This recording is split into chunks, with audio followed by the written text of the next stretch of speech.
जय श्री कृष्ण। आप सभी को आषाढ़ मास के 20वें दिन की ढेरों शुभकामनाएं। प्रिय भक्तों, पिछले अध्याय में आपने सुना कि किस प्रकार वीर धर्मसेन ने भगवान श्रीहरि की भक्ति, क्षमा और धर्म का पालन करते हुए अपने क्रोध पर विजय प्राप्त की। अंततः भगवान विष्णु स्वयं प्रकट हुए, उसे आशीर्वाद प्रदान किया और यह उपदेश दिया कि जो मनुष्य आषाढ़ मास में अपने मन, वाणी और इंद्रियों पर विजय प्राप्त कर लेता है, वही वास्तव में भगवान श्रीहरि का प्रिय भक्त बनता है। किंतु हे भक्तों, केवल क्रोध पर विजय प्राप्त करना ही पर्याप्त नहीं है। यदि मनुष्य के हृदय में दया नहीं, करुणा नहीं, अतिथि के प्रति सम्मान नहीं और भूखे के लिए अन्नदान का भाव नहीं है, तो उसकी भक्ति भी अधूरी रह जाती है। शास्त्रों में स्पष्ट कहा गया है कि आषाढ़ मास में श्रद्धा से किया गया एक मुट्ठी अन्नदान भी हजारों यज्ञों के समान पुण्य प्रदान करता है, क्योंकि यही वह पावन समय है जब भगवान श्री हरि योग निद्रा में प्रवेश करने से पूर्व अपने भक्तों की श्रद्धा और सेवा भाव की परीक्षा लेते हैं। परंतु क्या कभी ऐसा हुआ है कि किसी भक्त के घर में केवल एक समय का अन्न शेष हो और उसी समय भगवान उसकी परीक्षा लेने पहुंच जाए? यदि कोई निर्धन भक्त अपना अंतिम अन्न भी भगवान के नाम पर दान कर दे, तो क्या भगवान उसकी पुकार सुनते हैं? क्या सचमुच आषाढ़ मास में किया गया अन्नदान मनुष्य का भाग्य बदल सकता है? इन्हीं दिव्य रहस्यों का वर्णन आज के इस पावन अध्याय में भगवान श्री कृष्ण स्वयं धर्मराज युधिष्ठिर को सुनाते हैं। आइए श्रद्धा और विश्वास के साथ इस दिव्य कथा का श्रवण आरंभ करें। भगवान श्री कृष्ण बोले, हे धर्मराज युधिष्ठिर, तुमने आषाढ़ मास की अनेक कथाएं सुनी, जिनसे यह ज्ञात हुआ कि भगवान श्रीहरि अपने भक्तों पर किस प्रकार कृपा करते हैं। परंतु अब मैं तुम्हें एक ऐसी कथा सुनाने जा रहा हूं जिसका स्मरण मात्र भी मनुष्य के हृदय में दया, सेवा और त्याग का भाव जागृत कर देता है। यह कथा अत्यंत प्राचीन है। इसे देवर्षि नारद ने ब्रह्मा जी के श्रीमुख से सुना था। जो मनुष्य आषाढ़ मास में श्रद्धा पूर्वक इस कथा का श्रवण करता है, उसके घर में अन्न, धन और सुख की कभी कमी नहीं रहती तथा अंत समय में उसे भगवान विष्णु के परम धाम की प्राप्ति होती है। अतः हे राजन, मन को एकाग्र करके इस पवित्र कथा का श्रवण करो। युधिष्ठिर ने विनम्रता पूर्वक हाथ जोड़कर कहा, हे पुरुषोत्तम, आपकी प्रत्येक कथा मानव जीवन का मार्ग प्रकाशित करती है। कृपा करके उस भक्त का चरित्र विस्तार पूर्वक सुनाइए जिसने आषाढ़ मास में अपने त्याग और भक्ति से भगवान को प्रसन्न किया। भगवान श्री कृष्ण बोले, सुनो राजन, सत्ययुग में रेवा अर्थात पवित्र नर्मदा नदी के तट पर विष्णुपुर नाम का एक सुंदर ग्राम था। वह ग्राम छोटा अवश्य था, परंतु धर्म और भक्ति में अत्यंत समृद्ध था। प्रत्येक घर के आंगन में तुलसी का पौधा लहलाता था। प्रातःकाल सूर्य उदय होने से पहले ही शंख ध्वनि गूंज उठती थी। ग्रामवासी स्नान करके भगवान श्री विष्णु के मंदिर में दर्शन करने जाते और फिर अपने दैनिक कार्य आरंभ करते। उसी ग्राम में हरिदास नाम का एक ब्राह्मण रहता था। वो वेदों का ज्ञाता था, परंतु अत्यंत निर्धन था। उसकी पत्नी सुमति पतिव्रता, सरल स्वभाव वाली और भगवान श्री हरि की अनन्य भक्त थी। दोनों का जीवन अभावों से भरा था। कई बार ऐसा होता कि पूरे दिन कठिन परिश्रम करने के बाद भी केवल एक समय का भोजन ही मिल पाता, फिर भी उनके मुख पर कभी शिकायत नहीं आती थी। हरिदास कहा करता था, धन से नहीं, भगवान के नाम से घर समृद्ध होता है। जिस घर में प्रतिदिन श्रीहरि का स्मरण होता है, वहां दरिद्रता भी अधिक समय तक टिक नहीं सकती। जैसे ही आषाढ़ मास का शुभारंभ होता, हरिदास अपने जीवन के सभी नियम और भी कठोर कर देता। वो ब्रह्म मुहूर्त में उठता, नर्मदा में स्नान करता। स्नान करते समय भगवान श्रीहरि का स्मरण करते हुए ये प्रार्थना करता, हे नारायण, जैसे ये पवित्र जल मेरे शरीर को निर्मल करता है, वैसे ही आपकी कृपा मेरे मन को पवित्र कर दे। मेरे भीतर यदि लोभ, क्रोध, मोह या अहंकार का कोई अंश शेष हो, तो आषाढ़ मास के इस पुण्य से उसका भी नाश हो जाए। स्नान के पश्चात वह तुलसी माता के समीप जाता, तुलसी के चरणों में जल अर्पित करता, फिर अत्यंत श्रद्धा से केवल उतने ही तुलसी दल तोड़ता जितने भगवान की पूजा के लिए आवश्यक होते। वह कभी बिना प्रार्थना किए तुलसी का एक भी पत्ता नहीं तोड़ता था। उसकी प्रार्थना होती, हे वृंदा देवी, आप भगवान श्री हरि को अत्यंत प्रिय हैं, कृपया मेरी पूजा को भी स्वीकार करवाइए और मेरे हृदय में सदैव भक्ति का दीप जलाए रखिए। इसके बाद वह ग्राम के प्राचीन विष्णु मंदिर में पहुंचता। मंदिर बहुत पुराना था, दीवारों पर समय की छाप दिखाई देती थी कि उनके, किंतु हरिदास के लिए वही स्थान वैकुंठ से कम नहीं था। वो स्वयं मंदिर की सफाई करता, दीपक जलाता, शालिग्राम भगवान का अभिषेक करता, पीले पुष्प अर्पित करता, तुलसी दल चढ़ाता और फिर लंबे समय तक बाद नमो भगवते वासुदेवाय मंत्र का जप करता। उसका विश्वास था आषाढ़ मास में किया गया एक मंत्र जप भी भगवान तक शीघ्र पहुंचता है, क्योंकि यह मास स्वयं श्रीहरि को अत्यंत प्रिय है। हरिदास प्रतिदिन भगवान श्रीहरि की पूजा के पश्चात मंदिर के बाहर बैठकर आने जाने वाले यात्रियों को जल पिलाता था। उसका मानना था कि आषाढ़ मास में प्यासे को जल पिलाना भी भगवान विष्णु की सेवा के समान है। एक दिन मंदिर के मुख्य पुजारी ने उससे कहा, हरिदास, तुम्हारे पास स्वयं भोजन के लिए पर्याप्त अन्न नहीं है, फिर भी तुम प्रतिदिन किसी न किसी भूखे को भोजन कराने का संकल्प क्यों लेते हो? हरिदास ने विनम्रता से उत्तर दिया, गुरुदेव, शास्त्रों में कहा गया है कि आषाढ़ मास में भगवान श्रीहरि प्रत्येक जीव में निवास करते हैं। यदि कोई भूखा मेरे द्वार से लौट जाए और मैं अपने लिए अन्न बचा लूं तो मेरी पूजा और जप किस काम के? भगवान तो सेवा और दया से ही प्रसन्न होते हैं। पुजारी ने प्रसन्न होकर उसे आशीर्वाद दिया, वत्स, तुम्हारी यह भावना एक दिन अवश्य रंग लाएगी। भगवान अपने भक्त की परीक्षा अवश्य लेते हैं, परंतु उसे कभी निराश नहीं करते। समय बीतता गया। आषाढ़ मास का 5वां दिन था। उस वर्ष वर्षा बहुत कम हुई थी, खेत सूखने लगे थे, ग्राम के निर्धन परिवारों की कठिनाइयां बढ़ती जा रही थी। हरिदास भी कई दिनों से कोई यज्ञ या पूजा का कार्य न मिलने के कारण चिंतित था। घर लौटकर उसने देखा कि सुमति मिट्टी के एक छोटे पात्र को बार बार देख रही है। उसमें केवल एक मुट्ठी जो शेष थे। सुमति ने धीमे स्वर में कहा, स्वामी, यही हमारे घर का अंतिम अन्न है। यदि आज इसका उपयोग कर लें तो शायद कल तक कोई व्यवस्था हो जाए, अन्यथा। उसकी आंखें भर आईं। हरिदास ने भगवान श्रीहरि की मूर्ति की ओर देखा, फिर शांत स्वर में बोला, देवी, चिंता मत करो। जिसने अब तक हमारा पालन किया है वही आगे भी करेगा। आषाढ़ मास में विश्वास छोड़ देना ही सबसे बड़ा दुर्भाग्य है। सुमति बोली, मुझे भगवान पर पूर्ण विश्वास है, परंतु मैं आपके स्वास्थ्य को लेकर चिंतित हूं। कई दिनों से आपने भरपेट भोजन नहीं किया। हरिदास मुस्कुराया, यदि मेरा शरीर भूखा रह जाए तो कोई हानि नहीं, पर मेरी आत्मा भगवान के नाम से कभी भूखी नहीं रहनी चाहिए। इतना कहकर उसने संध्या की आरती आरंभ कर दी। दीपक की लौ धीरे धीरे लहराने लगी। पूरा घर नमो भगवते वासुदेवाय के मंत्र से गूंज उठा। आरती के बाद दोनों ने भगवान के चरणों में प्रणाम किया। सुमति ने वही अंतिम जौ पीसने के लिए हाथ में उठाई थे कि तभी घर के बाहर से एक अत्यंत करुण स्वर सुनाई दिया, नारायण, नारायण। क्या कोई धर्मात्मा है जो आषाढ़ मास के पुण्य के लिए भूखे यात्री को थोड़ा सा अन्न और जल दे सके? दोनों ने एक दूसरे की ओर देखा। सुमति समझ गई यही वह क्षण है जहां भक्ति की परीक्षा प्रारंभ होती है। हरिदास तुरंत बाहर गया। उसने देखा द्वार पर एक अत्यंत वृद्ध ब्राह्मण खड़ा था। उसके वस्त्र वर्षा से भीगे हुए थे। पांवों में धूल करे गुलेखरे, बरम कूस करे गुलेखरे लगी थी। चेहरा तेजस्वी था, पर शरीर अत्यंत दुर्बल दिखाई देता था। वृद्ध ने कांपते हुए स्वर में कहा, वत्स, मैं 3 दिनों से निरंतर यात्रा कर रहा हूं। आज पूरे दिन मुझे अन्न का एक दाना भी प्राप्त नहीं हुआ। यदि संभव हो तो थोड़ा सा भोजन मिल जाए। हरिदास ने बिना एक क्षण का विचार किए उनके चरण स्पर्श किए और कहा, भगवान, आपने मेरे घर को पवित्र कर दिया, कृपया भीतर पधारिए। सुमति ने जब वृद्ध को देखा तो उसके मन में एक क्षण के लिए अंतिम अन्न का विचार आया, लेकिन अगले ही क्षण उसे अपने पति की बात याद आ गई। आषाढ़ मास में अतिथि के रूप में स्वयं भगवान श्रीहरि आते हैं। उसने बिना किसी संकोच के मिट्टी के पात्र में रखे अंतिम जौ निकाले, उन्हें साफ किया, पीसा, रोटी बनाई, थोड़ा सा साग और जल के साथ बड़े प्रेम से उस वृद्ध ब्राह्मण के सामने परोस दिया। वृद्ध ब्राह्मण भोजन करने लगे। हरिदास और सुमति हाथ जोड़कर खड़े रहे। दोनों ने स्वयं एक ग्लास भी ग्रहण नहीं किया। भोजन समाप्त होने पर वृद्ध ने हरिदास की ओर देखा। उनकी आंखों में अद्भुत तेज चमक रहा था। उन्होंने गंभीर स्वर में पूछा, वत्स, यदि मुझे यह भोजन देने के कारण आज तुम्हें और तुम्हारी पत्नी को भूखा रहना पड़े, तब भी क्या तुम्हें कोई पछतावा नहीं होगा? हरिदास ने मुस्कुराकर उत्तर दिया, महाराज, आषाढ़ मास में भूखा रह जाना दुख की बात नहीं है, लेकिन यदि कोई अतिथि मेरे द्वार से निराश लौट जाए तो वह मेरे जीवन का सबसे बड़ा पाप होगा। यह अन्न मेरा नहीं था, भगवान श्रीहरि ने इसे आपके लिए ही हमारे घर भेजा था। वृद्ध ब्राह्मण कुछ क्षण तक हरिदास को निहारते रहे, फिर उनके मुख पर एक रहस्यमयी मुस्कान उभर आई।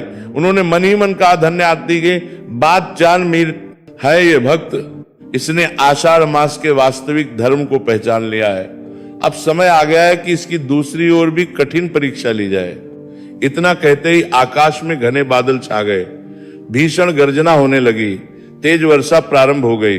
भगवान श्री कृष्ण बोले, हे धर्मराज युधिष्ठिर, जो मनुष्य आषाढ़ मास में बिना किसी स्वार्थ के अतिथि का सत्कार करता है, भगवान स्वयं उसके घर की रक्षा करते हैं। क्योंकि शास्त्रों में कहा गया है कि इस पवित्र मास में प्रत्येक अतिथि भगवान का ही स्वरूप होता है। इसलिए जो भक्त अतिथि की सेवा करता है वो वास्तव में मेरी ही सेवा करता है। युधिष्ठिर ने कहा, हे माधव, हरिदास और सुमति ने तो अपने घर का अंतिम अन्न भी उस वृद्ध ब्राह्मण को अर्पित कर दिया। अब उनके पास तो कुछ भी शेष नहीं बचा। आगे क्या हुआ? भगवान श्री कृष्ण बोले, राजन, यही तो इस कथा का सबसे अद्भुत प्रसंग है। अब ध्यानपूर्वक सुनो। वृद्ध ब्राह्मण भोजन समाप्त करके कुछ देर तक शांत भाव से बैठे रहे। हरिदास और सुमति ने उनके चरणों में जल अर्पित किया। फिर विनम्रता से कहा, भगवान, यदि सेवा में कोई त्रुटि रह गई हो तो हमें क्षमा कीजिए। वृद्ध मुस्कुराए। उन्होंने कहा, वत्स, तुम दोनों ने प्रेम से जो भोजन कराया है उससे मैं अत्यंत प्रसन्न हूं। भगवान श्रीहरि तुम्हारा कल्याण करे। इतना कहकर वे उठे और वर्षा में धीरे धीरे आगे बढ़ गए।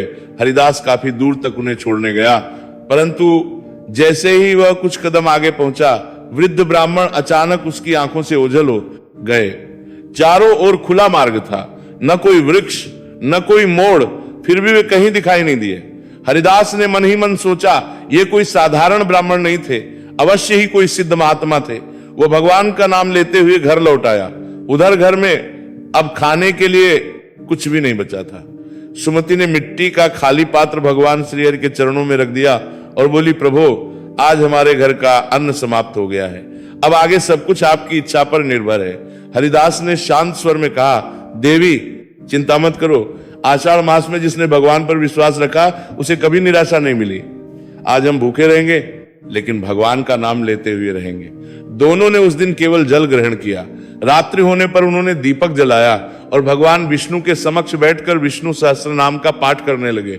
भूख के कारण शरीर दुर्बल था, किंतु उनके मुख पर अद्भुत शांति थी।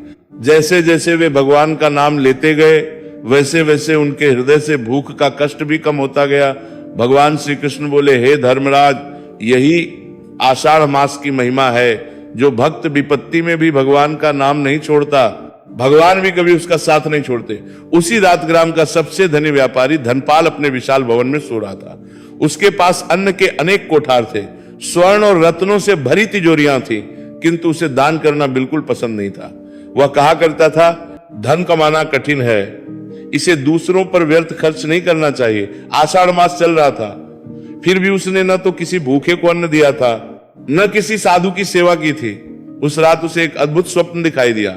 उसने देखा भगवान श्री विष्णु गरुड़ पर विराजमान है, उनका तेज सूर्य के समान चमक रहा है। भगवान ने गंभीर स्वर में कहा, धनपाल, मैं तुम्हारे ग्राम में एक ऐसे भक्त की परीक्षा ले रहा हूं जिसने अपना अंतिम अन्न भी मेरे लिए दान कर दिया, और तुम असंख्य कोठारों के स्वामी होकर भी एक मुट्ठी अन्न दान नहीं कर सके।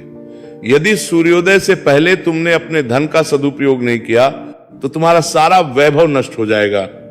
इतना कहते भगवान अंतर्धान हो गए। धनपाल घबराकर उठ बैठा। उसका पूरा शरीर पसीने से भीग चुका था। वह सोचने लगा, यह स्वप्न था या स्वयं भगवान का आदेश। उसे सारी रात नींद नहीं आई।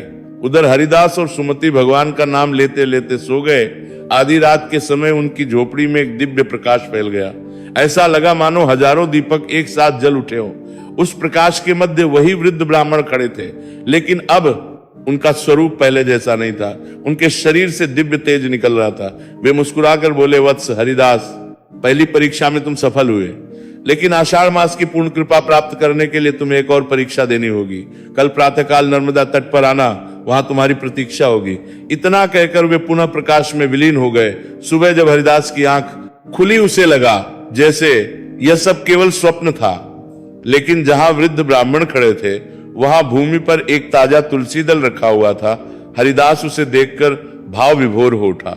वह समझ गया यह कोई स्वप्न नहीं था, स्वयं भगवान श्रीहरि मेरी परीक्षा ले रहे हैं। भगवान श्री कृष्ण बोले, हे धर्मराज युधिष्ठिर, आषाढ़ मास में जो भक्त कठिन से कठिन परिस्थिति में भी भगवान श्रीहरि का स्मरण नहीं छोड़ता, उसके जीवन की प्रत्येक परीक्षा अंततः उसके कल्याण का कारण बनती है।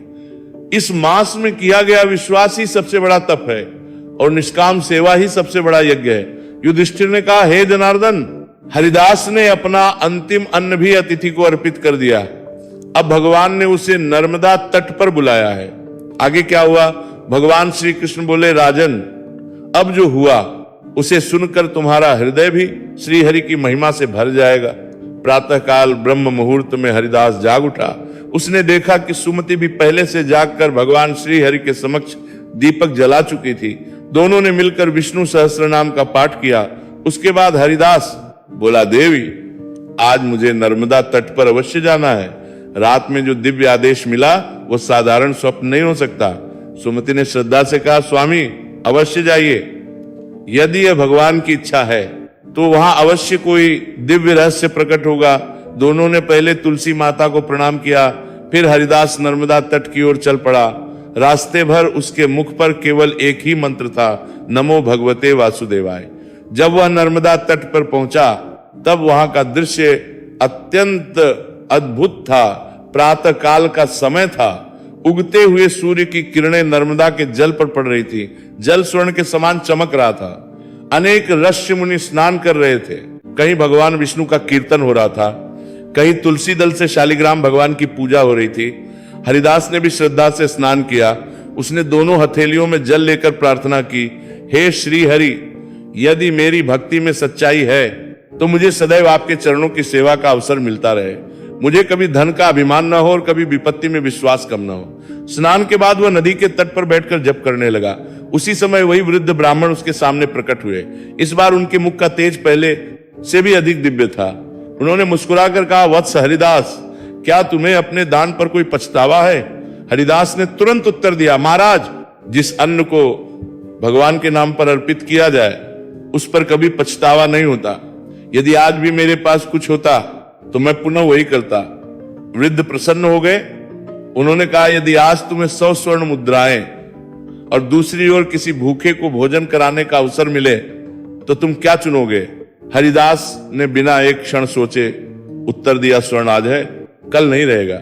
परंतु आषाढ़ मास में भूखे को दिया गया एक ग्रास भगवान के धाम तक पहुंच जाता है, इसलिए मैं अन्नदान ही चुनूंगा। वृद्ध ने फिर पूछा, यदि भगवान तुम्हें राजा बना दे? हरिदास मुस्कुराया, तो भी मैं प्रतिदिन आषाढ़ मास का व्रत करूंगा, तुलसी की सेवा करूंगा और पहले भूखों को भोजन कराऊंगा, क्योंकि राजा का वैभव क्षणिक है पर श्रीहरि की भक्ति शाश्वत है। यह सुनते ही वृद्ध ब्राह्मण अत्यंत प्रसन्न हो गए। उन्होंने अपने कमंडल से कुछ जल निकाला और नर्मदा के तट पर छिड़क दिया। क्षण भर में वहां से एक दिव्य तुलसी का पौधा प्रकट हो गया। उसकी सुगंध चारों ओर फैल गई। आसपास बैठी ऋषि भी आश्चर्यचकित रह गए। वृद्ध बोले, वत्स, यह तुलसी तुम्हारी निष्काम भक्ति की साक्षी है। जहां आषाढ़ मास में तुलसी की सेवा और भगवान विष्णु का नाम होता है, वहां स्वयं लक्ष्मी का निवास होता है। इतने में उधर गांव का धनी व्यापारी धनपाल भी नर्मदा तट पर पहुंच गया। उसे रात का स्वप्न बार बार याद आ रहा था। उसने दूर से हरिदास को उस तेजस्वी ब्राह्मण के साथ देखा। वह अभी उनके पास आकर खड़ा हो गया। वृद्ध ब्राह्मण ने उसकी ओर देखा। उनकी दृष्टि अत्यंत गंभीर थी। उन्होंने कहा, धनपाल, तुम्हारे घर में अन्न के अनेक भंडार भरे हैं, लेकिन तुम्हारे हृदय का भंडार खाली है। आषाढ़ मास चल रहा है, फिर भी तुमने किसी भूखे को भोजन नहीं कराया। क्या यही धन का सदुपयोग है? धनपाल लज्जा से सिर झुकाकर बोला, भगवान, मुझसे भूल हुई है, कृपा करके मुझे क्षमा करें। वृद्ध बोले, क्षमा तभी मिलेगी जब तुम्हारा पश्चाताप कर्म में दिखाई देगा। आज से तुम्हारे द्वार से कोई भूखा वापस नहीं जाना चाहिए। आषाढ़ मास समाप्त होने से पहले तुम अपने अन्न के भंडार निर्धनों के लिए खोल दो, तभी तुम्हारे धन की रक्षा होगी। धनपाल की आंखों से आंसू बह निकले। उसने वही नर्मदा तट पर संकल्प लिया, मैं आज से प्रतिदिन 100 निर्धनों को भोजन कराऊंगा, आषाढ़ मास में अन्नदान करूंगा, तुलसी की सेवा करूंगा और भगवान श्रीहरि की भक्ति करूंगा। जैसे ही उसने यह संकल्प लिया, आकाश से पुष्पों की वर्षा होने लगी। नर्मदा का जल मानो और भी शांत हो गया। वृद्ध ब्राह्मण के मुख पर दिव्य मुस्कान फैल गई, लेकिन तभी उनके शरीर से निकलने वाला तेज इतना बढ़ गया कि कोई भी उनकी ओर सीधा देख नहीं पा रहा था। हरिदास समझ गया, अब कोई दिव्य रहस्य प्रकट होने वाला है। भगवान श्री कृष्ण बोले, हे धर्मराज युधिष्ठिर, आषाढ़ मास में जो भक्त बिना किसी फल की इच्छा के स्नान, जप, दान, तुलसी पूजन और अन्नदान करता है, उसकी परीक्षा अवश्य होती है। परंतु जब वो परीक्षा में अटल रहता है, तब भगवान स्वयं उसके जीवन में प्रकट होकर उसकी भक्ति को संसार के लिए आदर्श बना देते हैं। युधिष्ठिर ने अत्यंत उत्सुक होकर पूछा, हे माधव, क्या वह तेजस्वी वृद्ध ब्राह्मण वास्तव में कोई सिद्ध महात्मा थे अथवा स्वयं भगवान श्री हरि, भगवान श्री कृष्ण मधुर मुस्कान के साथ बोले, राजन, अब वही दिव्य रहस्य प्रकट होने वाला है। ध्यानपूर्वक सुनो। नर्मदा तट पर उपस्थित सभी ऋषि, मुनि और ग्रामवासी उस तेजस्वी वृद्ध ब्राह्मण की ओर देख रहे थे। उनके शरीर से निकलने वाला प्रकाश निरंतर बढ़ता जा रहा था। कुछ ही क्षणों में वह प्रकाश सूर्य के समान प्रखर हो गया। चारों ओर दिव्य सुगंध फैल गई। आकाश में मंद मंद शंख ध्वनि सुनाई देने लगी। नर्मदा की लहरें भी मानो शांत होकर प्रणाम कर रही थी। हरिदास और सुमति ने तुरंत भूमि पर दंडवत प्रणाम किया। धनपाल भी भय और श्रद्धा से कांपने लगा। अचानक वृद्ध ब्राह्मण का स्वरूप बदलने लगा। गेरुए वस्त्रों के स्थान पर पीतांबर सुशोभित हो उठा। 2 भुजाओं के स्थान पर 4 भुजाएं प्रकट हो गईं। एक हाथ में शंख, दूसरे में चक्र, तीसरे में गदा और चौथे में पद्म सुशोभित था। वक्षस्थल पर श्रीवत्स का चिन्ह चमक रहा था। गले में वनमाला शोभा दे रही थी। गरुड़ उनके समीप विनम्र भाव से खड़े थे। अब वहां कोई साधारण ब्राह्मण नहीं, स्वयं भगवान श्री लक्ष्मी नारायण विराजमान थे। यह दिव्य स्वरूप देखते ही समस्त वातावरण जय श्री हरि, जय श्री लक्ष्मी नारायण के जय घोष से गूंज उठा। हरिदास की आंखों से अश्रुधारा बहने लगी। वो कांपते हुए बोला, प्रभु, मैं कितना भाग्यशाली हूं कि आपने मेरे जैसे तुच्छ भक्त पर इतनी महान कृपा की। भगवान श्री हरि ने स्वयं आगे बढ़कर हरिदास को उठाया। फिर बड़े स्नेह से बोले, वत्स, तुम तुच्छ नहीं हो। जो भक्त आषाढ़ मास में भूखे को भोजन कराता है, तुलसी की सेवा करता है, मेरे नाम का जप करता है और बिना किसी अहंकार के धर्म का पालन करता है, वो मुझे अत्यंत प्रिय होता है। इसके बाद भगवान ने सुमति की ओर देखा। देवी, जब तुम्हारे घर में केवल अंतिम मुट्ठी भर अन्न शेष था, तब भी तुमने बिना किसी संकोच के उसे अतिथि को अर्पित कर दिया। तुम्हारे त्याग ने मुझे अत्यंत प्रसन्न किया है। सुमति ने हाथ जोड़कर कहा, प्रभु, वह अन्न हमारा कहाँ था? जो कुछ भी था सब आपका ही दिया हुआ था। हमने तो केवल उसे आपके चरणों में लौटा दिया। भगवान मुस्कुराए। यही तो सच्ची भक्ति है। इसके बाद भगवान श्रीहरि ने धनपाल को अपने समीप बुलाया। धनपाल रोते हुए उनके चरणों में गिर पड़ा। प्रभु, धन के अहंकार ने मुझे अंधा बना दिया था। मैं अपने को धनवान समझता रहा, जबकि वास्तव में सबसे बड़ा निर्धन तो मैं ही था। कृपा करके मेरे अपराध क्षमा करे। भगवान बोले, धनपाल, आषाढ़ मास में केवल धन संग्रह करने वाला मनुष्य अंततः दरिद्र हो जाता है, क्योंकि उसका हृदय खाली रहता है। परंतु जो अपना धन धर्म, गौसेवा, अन्नदान और भगवान की सेवा में लगाता है, उसका धन भी पवित्र हो जाता है। धनपाल ने वही संकल्प लिया, प्रभु, आज से मेरे घर का कोई भी अन्न केवल मेरे परिवार का नहीं रहेगा। प्रतिदिन भूखों को भोजन कराया जाएगा। प्रत्येक एकादशी पर विशाल अन्नदान होगा। आषाढ़ मास में मैं स्वयं नर्मदा स्नान करूंगा, तुलसी की पूजा करूंगा और श्री हरि का नाम जपूंगा। भगवान ने प्रसन्न होकर कहा, तुम्हारा यह संकल्प तुम्हारे पूर्व पापों का नाश करेगा। उसी समय भगवान ने अपने कर कमलों से एक दिव्य शालिग्राम शिला प्रकट की। उसे हरिदास को सौंपते हुए बोले, वत्स, इस शालिग्राम की प्रतिदिन तुलसी दल और निर्मल जल से पूजा करना। जब तक इस घर में आषाढ़ मास का व्रत, अतिथि सत्कार और अन्नदान चलता रहेगा, तब तक माता लक्ष्मी कभी इस घर को नहीं छोड़ेंगी। हरिदास ने श्रद्धा से शालिग्राम भगवान को अपने मस्तक से लगाया। उसके हृदय में ऐसा आनंद उमड़ पड़ा जिसे शब्दों में व्यक्त करना संभव नहीं था। भगवान श्री हरि ने फिर समस्त ग्रामवासियों की ओर देखकर कहा, सुनो विष्णुपुर के निवासियों, आषाढ़ मास केवल व्रत रखने का नाम नहीं है। यदि इस मास में कोई भूखा सो जाए और तुम भोजन कर लो तो तुम्हारा व्रत अधूरा है। यदि तुमने तुलसी की पूजा की पर किसी दुखी का दुख दूर नहीं किया तो तुम्हारी पूजा भी अधूरी है। याद रखो, मुझे सबसे अधिक प्रिय वह भक्त है जिसके घर से कोई अतिथि निराश लौट कर नहीं जाता। यह सुनकर सभी ग्रामवासियों ने एक स्वर में कहा, प्रभु, आज से हम सभी आषाढ़ मास में अन्नदान, जलदान, तुलसी सेवा और श्रीहरि की भक्ति का नियम अवश्य निभाएंगे। भगवान श्रीहरि प्रसन्न होकर मुस्कुराए, लेकिन अभी उन्होंने एक ऐसा दिव्य वरदान देना शेष रखा था जो हरिदास के ही नहीं, पूरे विष्णुपुर के भविष्य को बदलने वाला था। भगवान श्री कृष्ण बोले, हे धर्मराज युधिष्ठिर, जब भगवान अपने किसी भक्त से प्रसन्न होते हैं तब वे केवल उसे ही नहीं, उसके कुल, उसके ग्राम और उससे जुड़े असंख्य लोगों का भी कल्याण करते हैं। यही कारण है कि आषाढ़ मास में किया गया एक छोटा सा सत्कर्म भी अनेक लोगों के जीवन में सुख और शांति का कारण बन जाता है। युधिष्ठिर ने विनम्र भाव से पूछा, हे जनार्दन, भगवान श्री हरि ने हरिदास और सुमति को कौन सा वरदान दिया और विष्णुपुर का आगे क्या हुआ? भगवान श्री कृष्ण बोले, राजन, अब इस पवित्र कथा का परम मंगलमय उपसंहार सुनो। भगवान श्री लक्ष्मी नारायण ने अपने कर कमलों से हरिदास और सुमति के सिर पर हाथ रखा।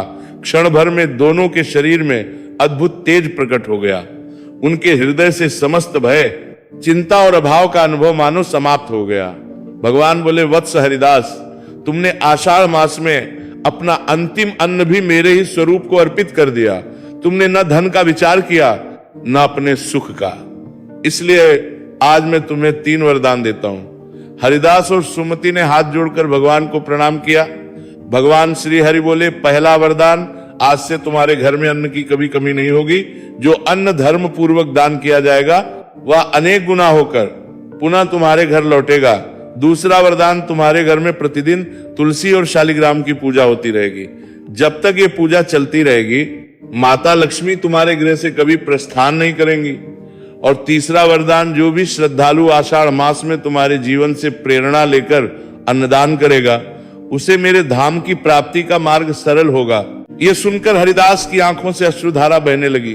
वो बोला, प्रभु, मुझे धन, वैभव या यश की इच्छा नहीं है।